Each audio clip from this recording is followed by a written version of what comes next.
Hello bachon, so the question here is the mass of ball A is double the mass of ball B. Ball A moves at half the speed of ball B. Calculate the ratio of kinetic energy of A to that the kinetic energy of B.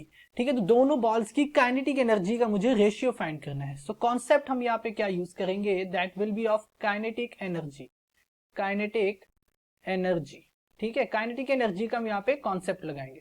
अब mathematically kinetic energy is equal to half of m v square. ठीक है, half of m v square. अब मान लो दो balls हैं, ये ball A है, ये बॉल बी है. ये ए बॉल है और ये बी बॉल है. अब क्वेश्चन में क्या बोल रहा है कि इसकी मास, अगर इसका मास जो है बॉल ए का मास है जो है वो डबल है बॉल बी के मास से. अगर बॉल बी का मास में मान लो एम है तो बॉल ए का मास क्या है 2m.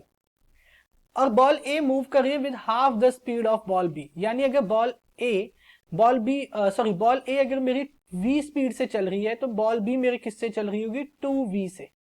ठीक है, half the speed of ball B, या फिर मैं कह सकता हूं कि ball B moves with double the speed of ball A, है ना. तो अगर मैं बॉल ए के लिए काइनेटिक एनर्जी लिखूंगा that will be given as K E for A will be equal to half 2mv square.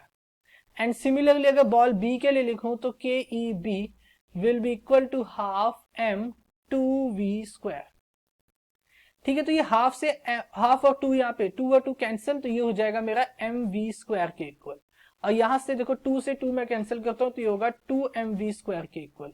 तो अगर मैं दोनों का रेशियो लेता हूं यानी कि के ई ए बाय के ई बी, ये मेरा कितना आ जाएगा mv square by 2mv square, यानी रेशियो कितना आ गया 1/2. ठीक है, दोनों की काइनेटिक एनर्जीज का रेशियो कितना आ जाएगा 1/2 आ जाएगा. So I hope you understand it well. Thank you.